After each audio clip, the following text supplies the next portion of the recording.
There is a savage beast in every man, and when you hand that man a sword or a spear and send him forth to war, that beast stirs. But other than that, they haven't actually been in the war, so they've got literally 50 or 60 years where all the institutional memory that they would have had has been lost.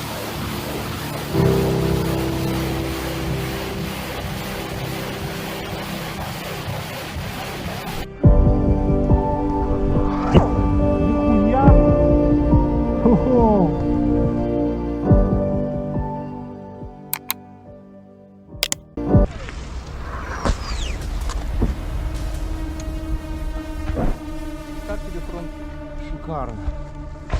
Нам надо возвращаться от Гиз, блядь. Давайте, Да? все. И что делаем? Погнали. Рассказывай. Так же, как заходили, да? И что нам делать там? Возвращаться обратно, блядь, идти нахуй по маршруту первого взвода. Помогать им. Все, Плюс. давайте. вот Хорошо, вот. кто выходит? Ты и я? Вот, Кто блядь, четвертый? первый там. Давай, Дан. Альгиз и я. Кто Вот, еще? Последние двое. Вот они идут. А где Раптор? А где Раптор? Давай. Раптор, туда, за ним. выдвигаемся. Пошел, пошел. Куда? Обратно. Оттуда как пришли. Сейчас. Выдвигайтесь, говорю, блядь. Давай. И на первый взвод пошли. Стой, тебе воги надо? Давай, иди, мы вместе идем. Он идет с нами, Кипиш идет с нами, я иду. Давай, передвигаемся просто. Да? Да. Все. По маршруту первого взвода. Давай, братан. Болото пизда. Так.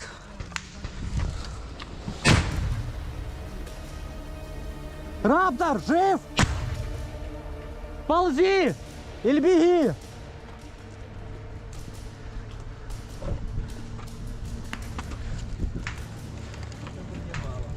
I wonder if he fell from the explosion or if it was actually the concussion that just like hit him and knocked him down. Так, сейчас. I think it was the normal human reaction to flinch when a round comes close. Because in any training you are taught Беги, сука! you draw effective enemy Беги, fire, блядь! dive down, roll, pull, observe, start fire. And that drill is based on the human nature of when there's something that comes close to you is aimed at you, is that you hit the ground and you make yourself as small a target as possible. Раптор, давай And he одупляйся, gets up and контузило. he runs immediately Я after, так же so ебал, как у I'm тебя, guessing давай. there was no concussive issue. You had no problem Давай, hearing братан, what the guy was одупляемся. shouting, so it couldn't have been an explosion right next to we him. have I orders. suspect he just dived into the ground because he knew it Давай, was a братан, close round. одупляемся. Yeah. Man, we have orders. Our guys. Okay, yeah, they come into this base where they're treating somebody and they keep saying it's the Americans and they speak English, but the guy they say is American is speaking Ukrainian. Yeah. So I don't know quite what's going on with that. Yeah. Plus, Okay. what you see this guy experiencing here Yeah. is absolutely the norm. That is, the radios don't work. Yeah. That is not the exception. That is what you got to actually count on. So much so that we covered it in basics, etc. Is how to use flags, because the radios never work when you need them. Yeah. I hear some kind of a tank or vehicle. Oh, there's another round that hits. Yeah. I don't know if you saw that abandoned machine gun. I'm guessing under that pile of mud, there's probably a body as well. Yeah. Something else interesting is that you'll notice that the radios that most of the guys carry, you'll see them strapped to their left the left strap of their body armor. Yeah. And they're very much the sort of the Siemens type of radios, like little handsets. Yeah. I find that really interesting as well because they're civilian radios. Yeah. And you get like the really El Cheapo ones from China, and then you go all the way up to the much more expensive sort of ones. Yeah, I've seen a lot of guys using Balthing UV5Rs, and the nice thing about those is that they can act as repeaters, but you can also they're highly programmable as well. Yeah, but they're also highly jammable. Yeah, They're that's not, the other thing. They're not military radios. They don't And frequency. They're not encrypted. None of that stuff. Yeah, and how their comms are definitely being intercepted. I mean, that doesn't make sense why they're still doing that. Давай, получше, чем тут открытая позиция, кипиш. Давай. You know, this is the other thing is that Братан, куда первый there's a взвод? lot of civilian kit being used by the Ukrainians. Yeah. A lot of, I mean, the drones, they've taken DJIs and all kinds of civilian drones, and they've actually converted them, these hobbyist drones, they've converted them to be able to use them on the battlefield. Yeah. And I think that has driven a huge amount of interest and technology and development, what have you, that we wouldn't have seen otherwise, like war usually does. It drives technology. The thing is with these drones as well, they can be jammed and intercepted and hijacked as well, and we haven't been seeing that. Well, I think there's just too many of them. So you know, because I think that the problem is that you know, if you try and jam stuff, then you got to have your own kit that's unjammable, so you don't jam your. And I think that's the problem that both sides are using jammable stuff. I think a lot of these guys get R&R, and then they go and buy their own sort of kit and radios and optics and things like that. Correct. And we see a lot of that. I mean, excuse me, we did that ourselves. I mean, we bought our own boots. We didn't like to issue boots. A lot of the guys bought their own body armor, bought their own helmets, all kinds of. Because a lot of the civilian stuff now is better than the older military stuff. I see these guys are strapping, like, you'd think for concealment and stuff like There's that. A lightweight anti-tank weapon. You were saying about strapping? Yeah, they put a lot of like duct tape, colored duct tape on themselves to obviously identify each other. But I mean, you stick out like a sore thumb. Well, you know, this is not a camouflage type warfare. People have the wrong sort of idea about what camouflage is for very often. In this kind of warfare, you actually want to be very clear who's who, because you stick your head over the trench and you don't know who you're looking at. Because everyone's in and out of everyone else's trenches. You actually want to be very clear. Yeah. And then at one point, this guy with the camera actually asked them, "Have you seen other guys with blue tape on their arms come past you?" And the other guy then says, "Yes, he has seen it." So it's about identification. Yeah, here the guy gets. You also got to be careful to not get wounded yourself. Here the guy jumps off the top of the trench there into it, and his buddy lands on his leg. Yeah. Yeah, this is where he asked the blue guy asked the yellow guy, you know, what's going on, whatever, did you see someone else, etc. But now this is the first time we see proper bunkers. Yeah. They've got actual overhead cover. You can see what they've done is they've built with logs. Yeah. Then they probably put some sandbags there, and they've tried to make overhead cover to protect them from won't protect them from a direct artillery hit, but from a near miss it'll protect them. Yeah. Just looking at the conditions as well, that mud, it's like that slippery, sticky mud. The interesting thing I've picked up on in watching a lot of these videos is that your sort of war tourists, the guys that are there to chase exhilaration, you don't see them in these conditions. You don't see them in the snow either. You don't see winter combat footage, and you will see less of it now as winter starts setting in that side as well. There's no Americans or Danes or guys from Holland in these videos. Well, you know, it also depends on what footage is promoted and what's not. I think that we're all looking at this as citizen journalism, etc. But I still think that there's a lot of direction of the citizen journalism, specifically from the Ukrainians. I think that they have actually taught a masterclass to the world in a number of topics, and one of them is how to manage the narrative. Yeah. Because, except in a few very, obvious cases, they've generally kept it close to reality, so they'll be able to say, "Here's footage that's come out," and then they've built narrative around that. Oh, so it looks like they've gone through all of this, and the whole team has gone in just to get this one guy extracted out of the area. Is that a common thing?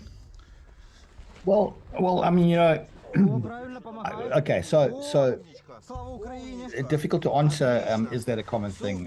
It really depends on how they set up. The way that I've always been taught and what have you is you set up aid posts behind your line at one tactical bound back, And then your frontline guys, you know, you take your own guys out to the aid post. They get immediate treatment there, you know, stop bleeding, blah.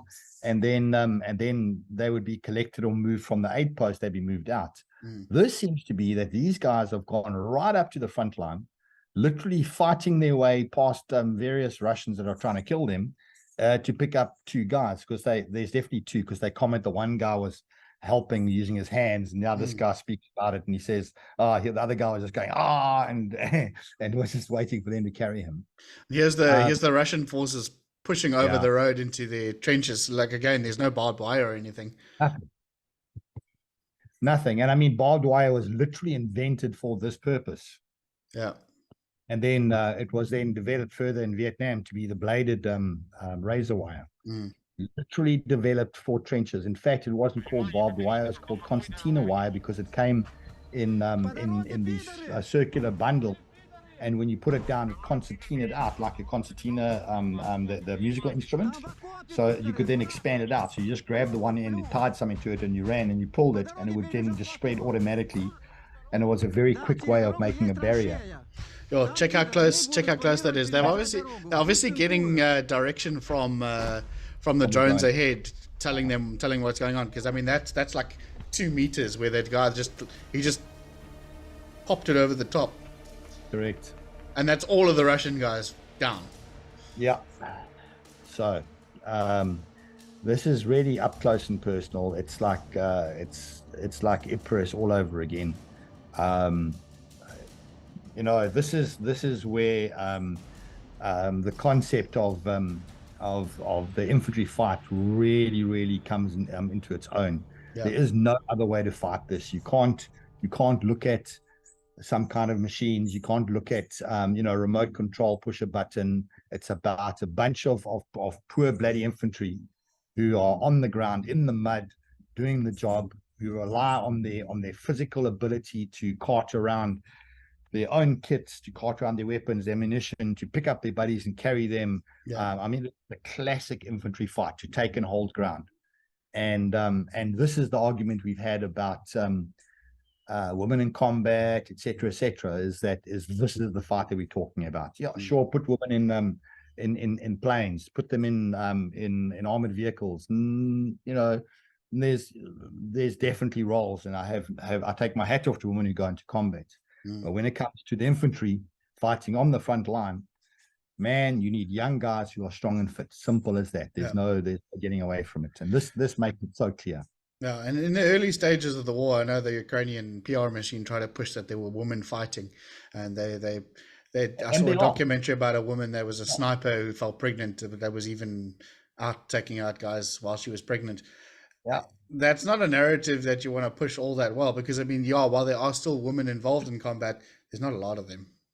Well, you look at snipers of the Second World War, and there's that very famous one who had up in the 500s, and what have you, and the women were particularly feared for it. And you look at Afghanistan, you look at Rudyard Kipling's poem about if you should find yourself on Afghanistan's hills, and the women come out, roll on your stomach and kill yourself with your own weapon, because you do not want to be skinned by those women. So women in combat, there's absolutely a role for women in combat. Yeah. But there's a difference between men and women physically, and there's a physical load that is indescribable, that takes young, strong men. Yeah. Nothing else. Yeah. No excuses, nothing else. Yeah, and I've said to a lot of these guys, you get these guys on social media that say, "Yeah, no, they'll fight a war and they'll do their thing." Mm-hmm. Listen, Obel, with your 30-06 and your bucky, you get out of breath just climbing out of the bucky, going to carry the groceries to the front door. You're not going to be able to fight a war. Well, I mean, the last time I was in that situation, I was 48 years old. We had, if it rained only 7 times during the day, it was a dry day.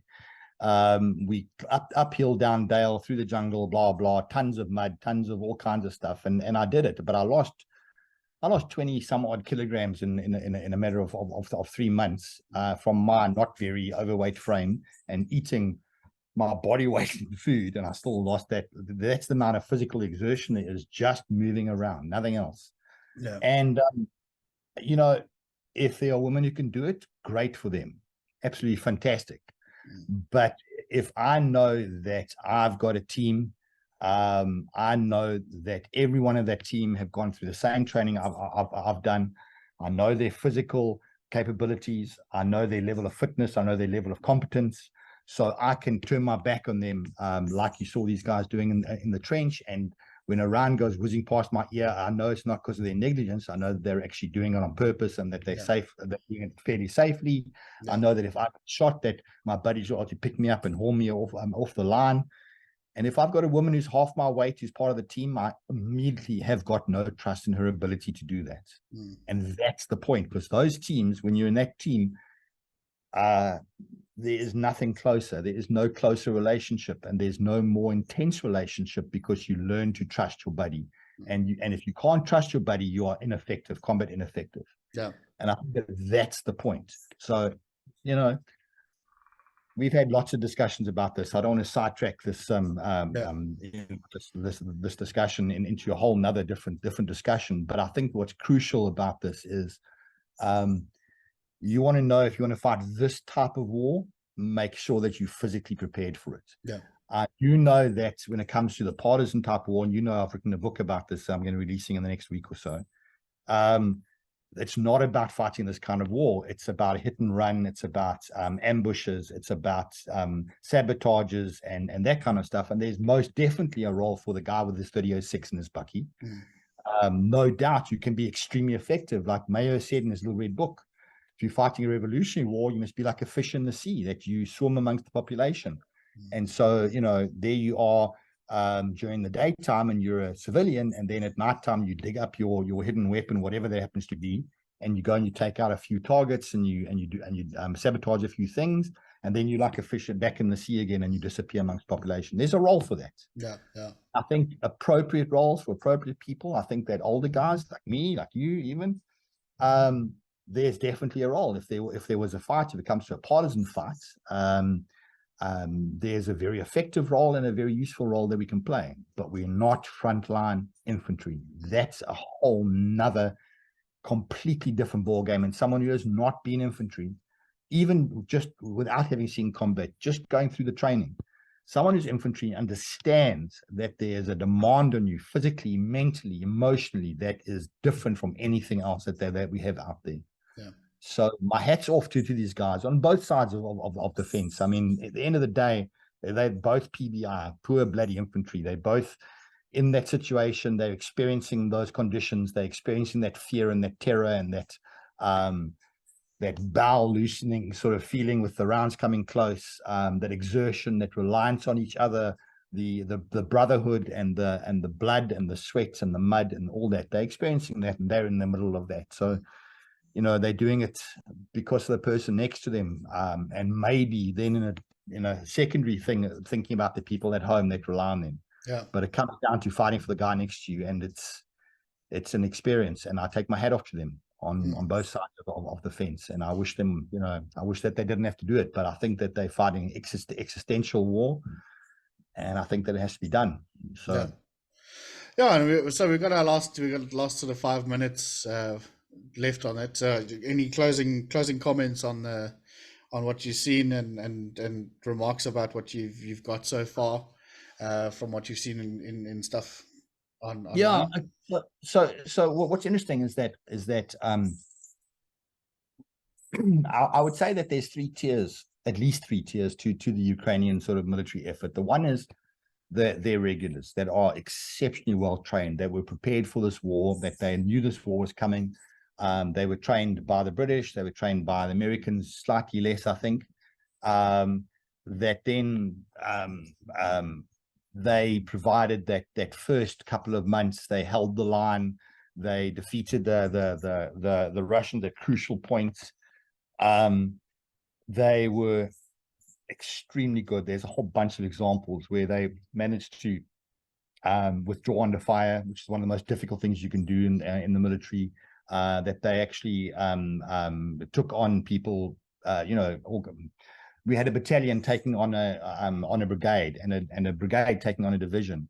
So and they did extremely well, and that, I think, is a testament to their willingness, their morale, and their training. Then the second tier was in the middle, which was very confused. It was, let's just throw as many people who can carry a weapon into this as possible. And that's where the international brigade came in. That's where the farmers with their tractors and the ordinary people just grabbing weapons and forming units of their own, etc., where that sort of came in. And that was like the second phase.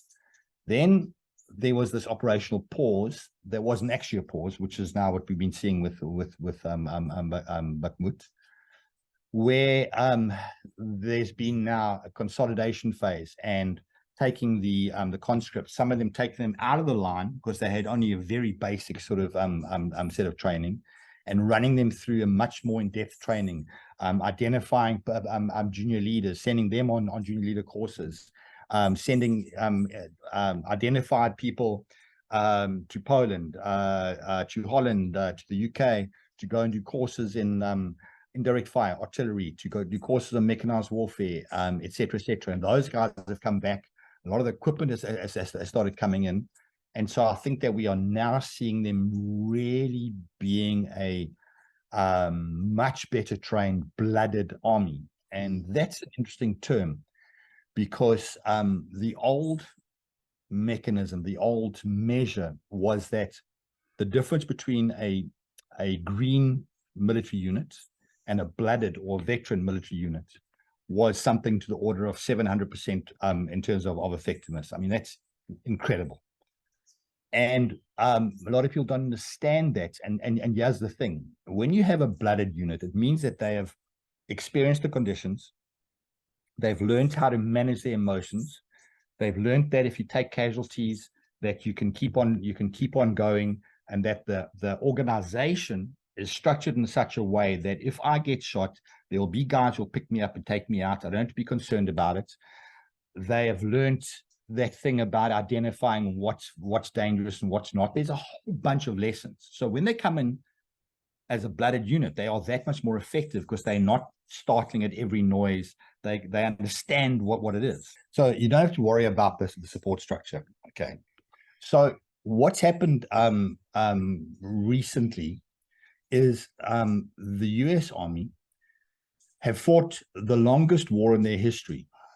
And that was the 21 odd years in Afghanistan and then Iraq, etc. And there have been some studies, the War College and etc., that have shown that because of the training that they've done, Fort Sill, etc., and the city fights and all the rest of it, that they were getting completely green units arriving in the combat zone, whose effectiveness is 1 or 2% less than the blooded troops. So for the first time that we know about in recorded history, you're getting green troops deploying that are so well trained that they are as effective as veteran troops. So that we all thought, okay, well, that changes everything. That changes, the whole face of warfare and etc. Okay, but the reason that they got there is because they've got a thing called CALL, C-A-L-L, Center for Army Lessons Learned, and they have a philosophy and an SOP and a way of doing things that I have a friend who was involved in an incident, US Army buddy. And he was explaining to me that something happened to them, and he said less than 36 hours later, there was an army-wide notification that went out to say, these are the circumstances, this was the equipment, this was the enemy, this is the terrain, etc. This the incident that happened. The lesson learned is this, the new doctrine, tactics for that situation as applied in different sort of ways is the following: 36 hours army-wide. That is absolutely incredible. Okay, so that's that. The second one is the institutional memory, which I spoke about earlier. So what I'm seeing happening right now with the Ukraine, not with Russia, because they're doing exactly the opposite, But Ukraine are building their own institutional memory based on a Western model of decentralized command, of commander's intent, local initiative, developing and building a very good NCO corps, etc. So those same troops that you see that we watched in this video right now, the next time that something happens, those troops are now, they've got new troops with them. They are spread out within their unit, and they could be, hey, listen, you guy, that's not how you do that. You do it this way, because I can tell you that because I was at Bakhmut, and that worked for us, and this doesn't work for us, etc. So that institutional memory is kicking in. That's number one. And they built institutional memory very rapidly because they've had intensive warfare for a year and a year and a half odd now. I think it's like 500 days now.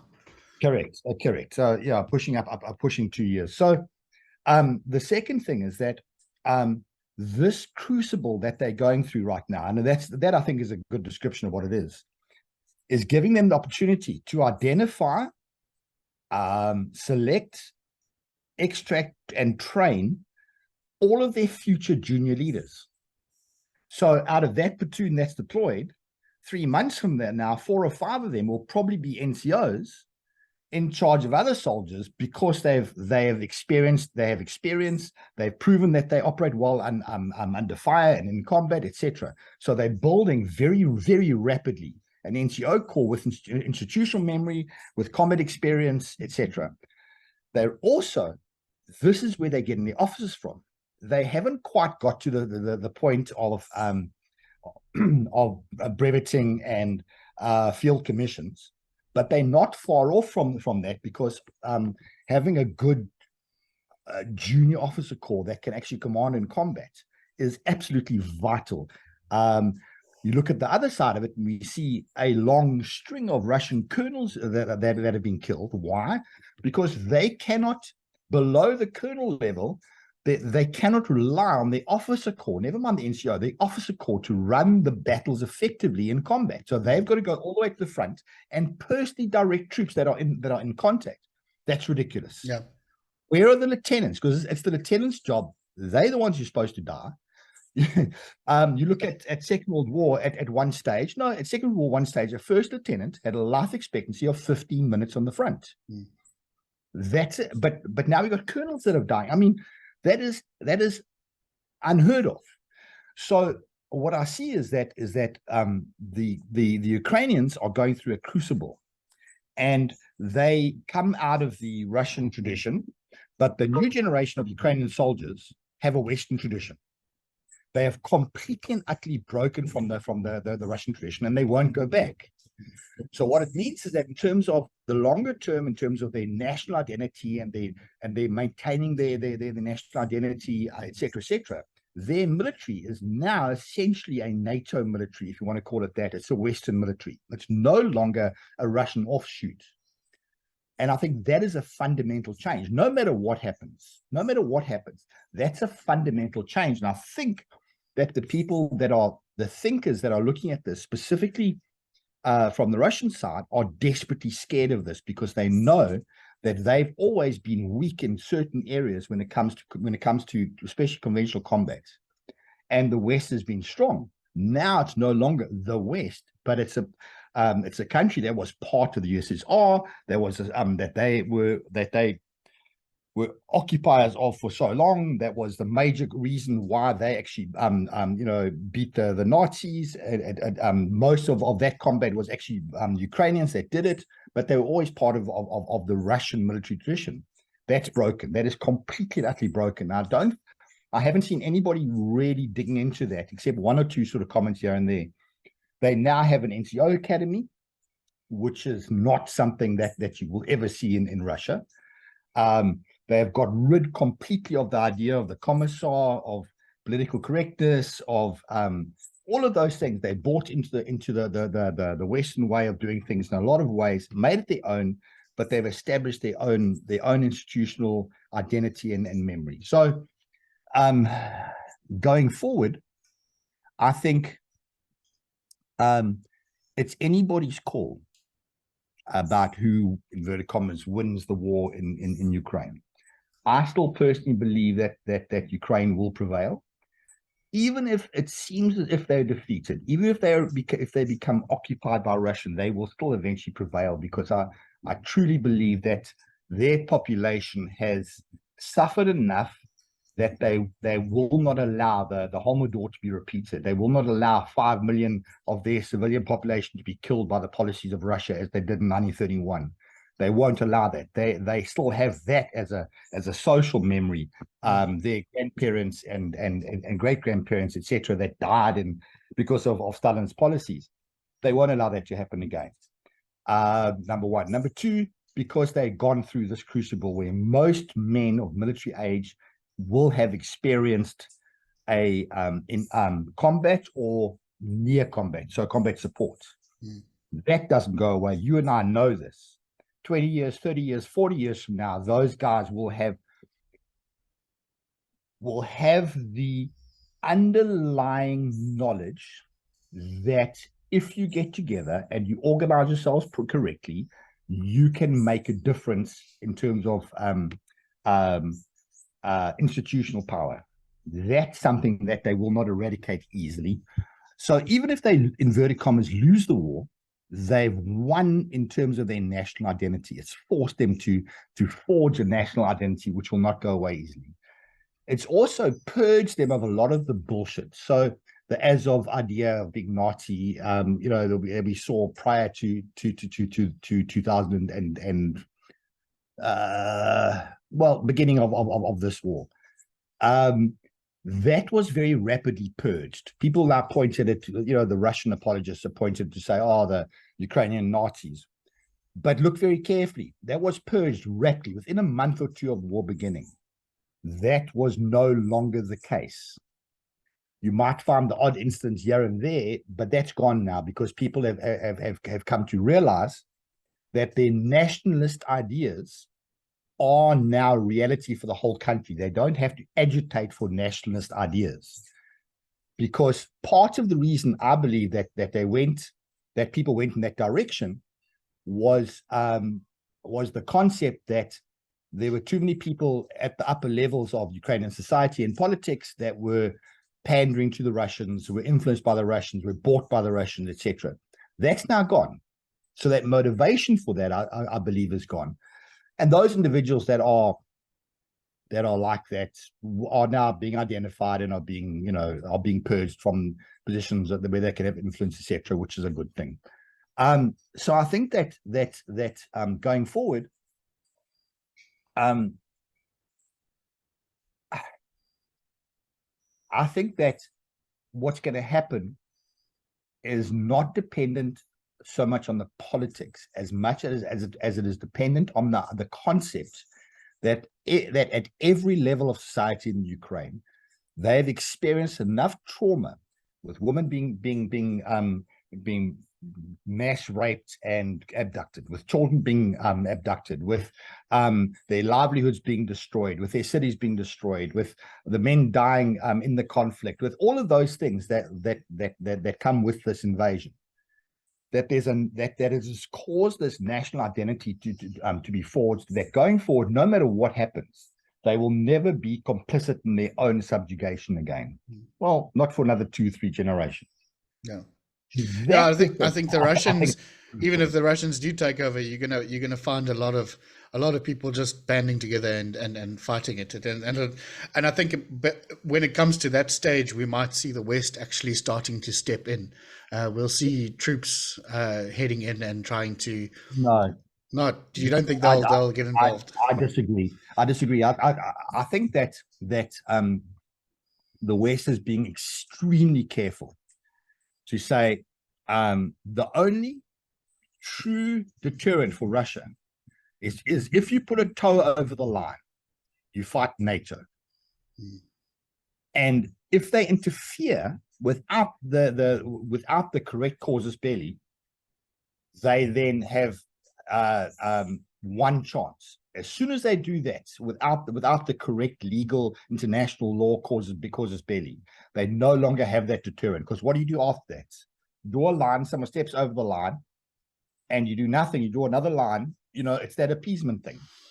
So the threat of NATO stepping in is what has kept this conflict contained so far. I also believe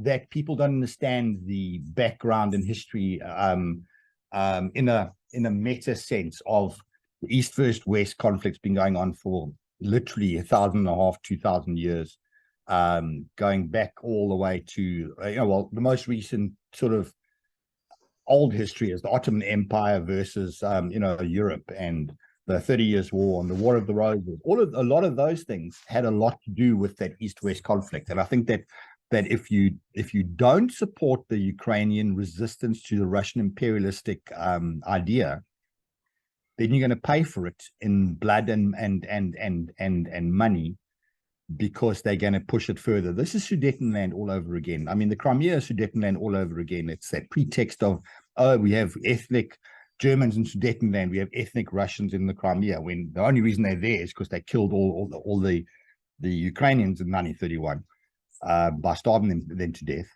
That what to me was the Sudetenland. And so when they rolled across the border, and the soldiers coming across the border literally had their parade uniforms in their kit bags, expecting to be having a parade while the local woman threw flowers at them, literally. They did not expect any resistance. Yeah, and looking back on it now, if you look at some of the stuff, there were vice dispatches from Crimea at the time, and they referred to the little green men. And now we know the little green men weren't Russian soldiers. That was Wagner. That was the beginnings of what that's how Wagner started out. And everyone sort of shat in their pants thinking, fuck, the Russian army is here. Meanwhile, they were sitting with relatively badly trained sort of guys that were thrown together quickly. Agent provocateurs, though. Yeah. That's why that is literally why they were there. And anyway, this has gone way past that. I think you wanted to speak about equipment and kits. Yeah, let's.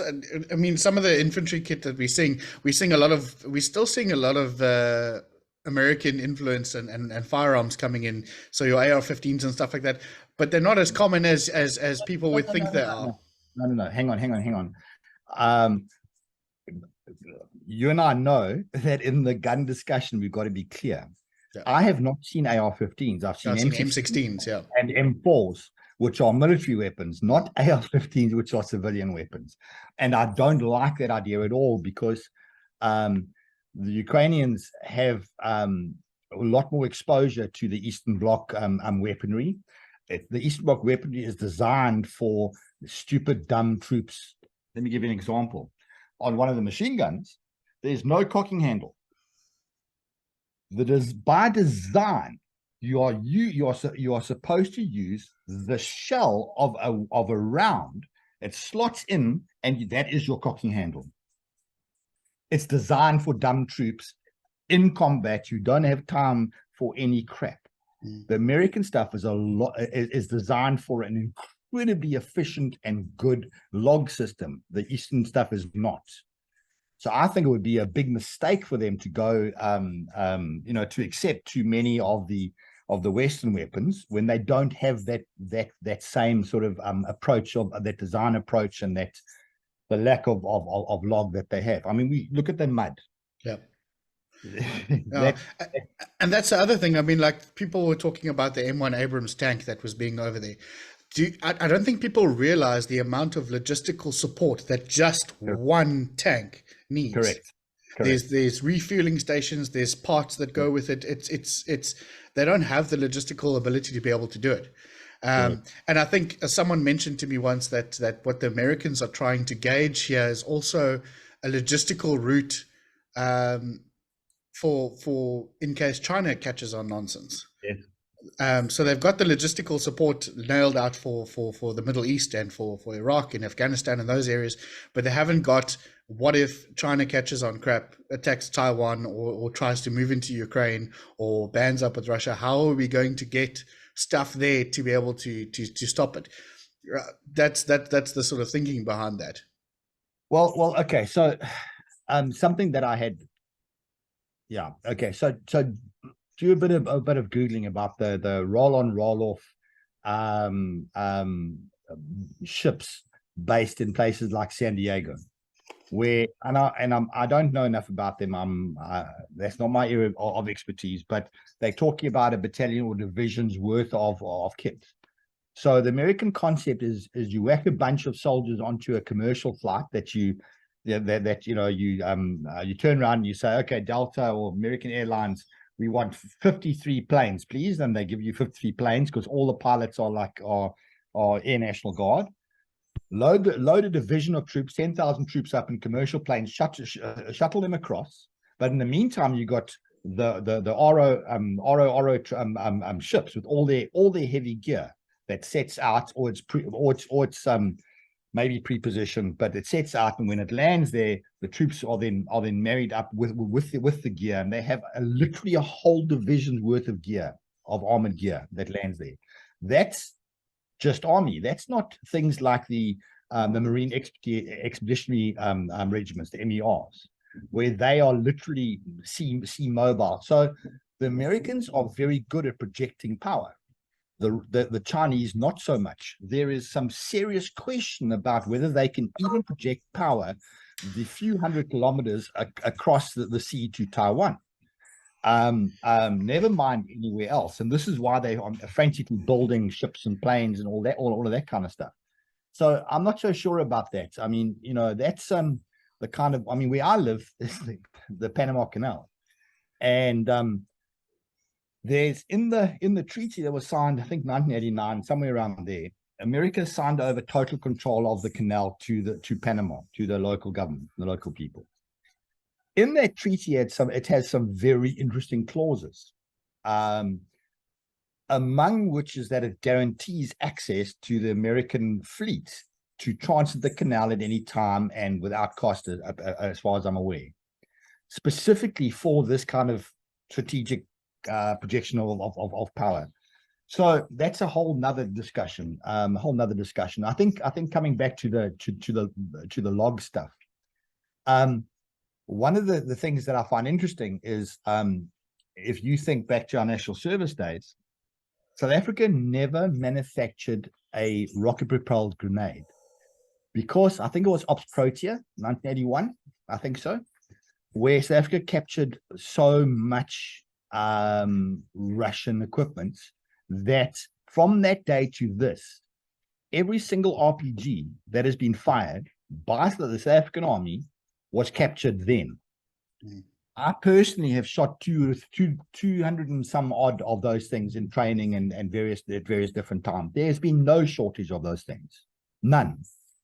We have never manufactured or bought a single one.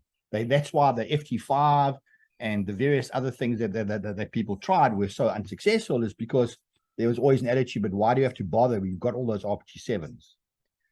And looking at where they are now, the Ukrainians have captured a bunch of Russian equipment. They've repurposed a lot of it, but I'm sure there's tons of it that they haven't, that's just been thrown into warehouses or whatever. It would make more sense for the West to give them mobile workshops or technical support than it would be to give them new weapon systems that they don't know and understand. Yeah.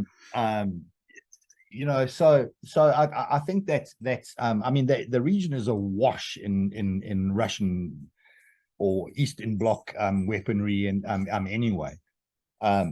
Use what they know, use what they've got, use what they have access to. Makes the most sense to me.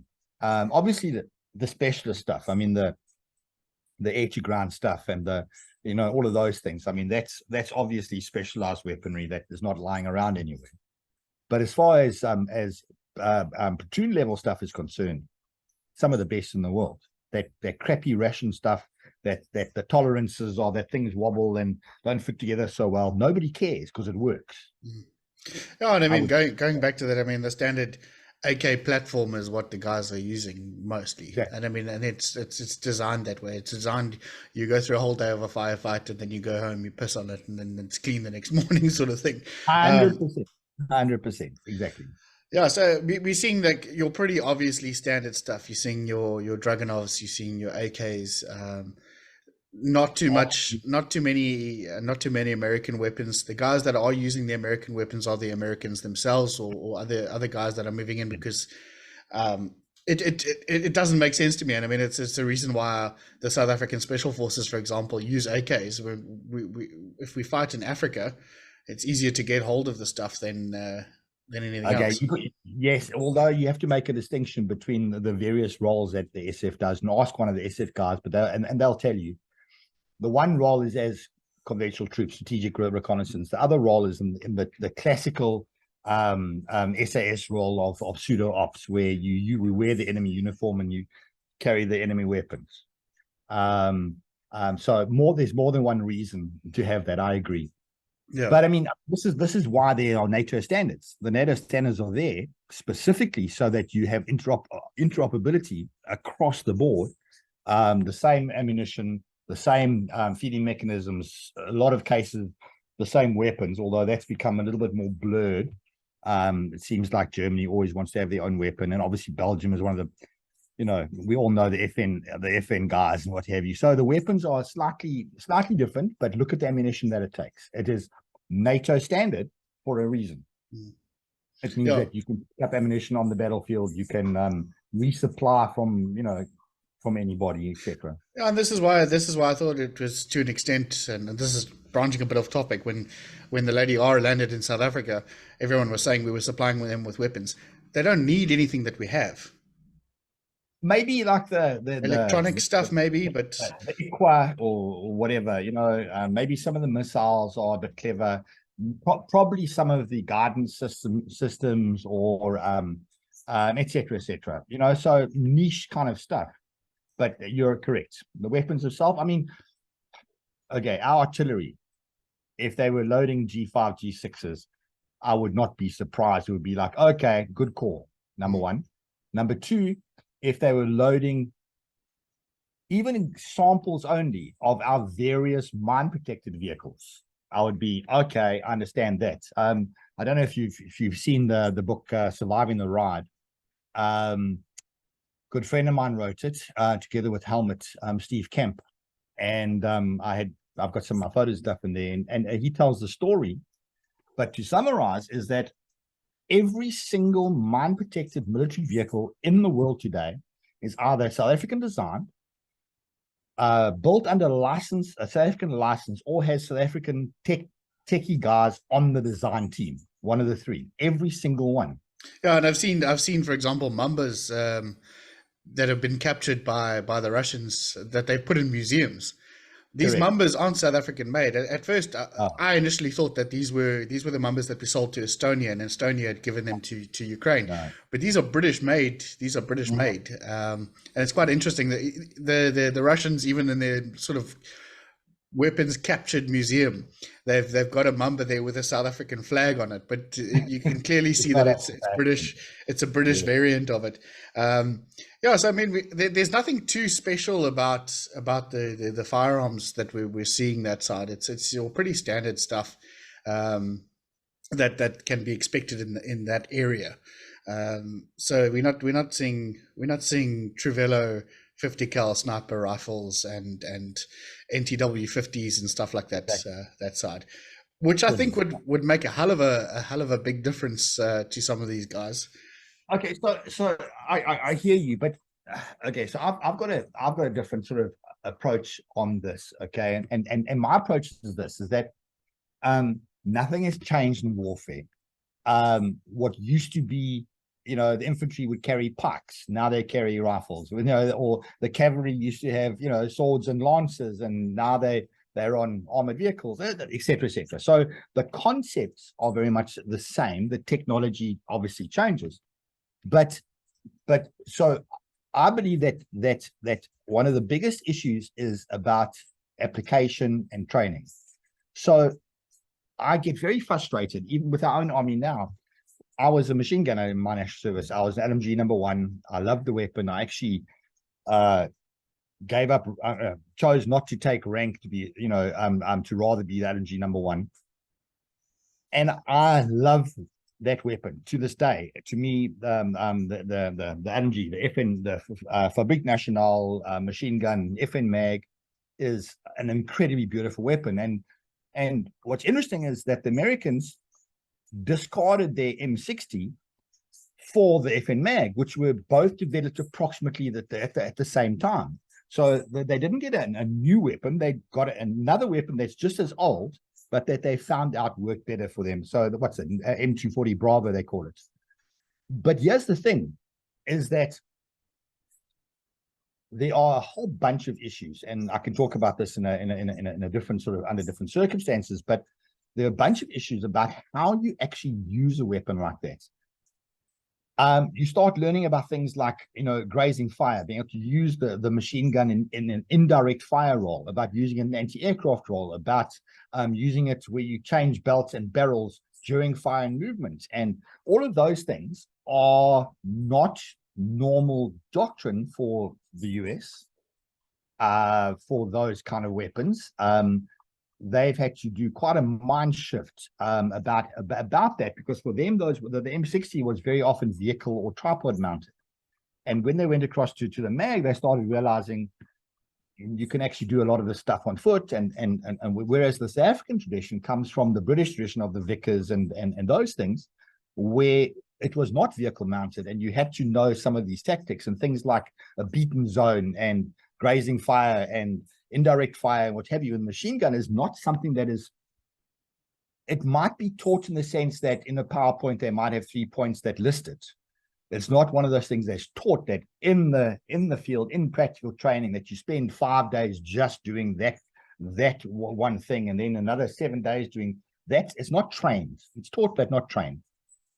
And I think that that's an issue in conventional warfare. And I think that our attitude generally across the world has been that we're not going to have another conventional infantry fight. Everyone has been, oh, it's asymmetrical warfare, and it's armored warfare. It's like the 9 days of war, or it's like 91 in Iraq, etc., where it's over and done and what have you. And I think that that's another impact that this war is having, where we have gone for 2 years of a proper conventional army versus army, near peer, similar equipment, so tank versus tank, infantryman versus infantryman.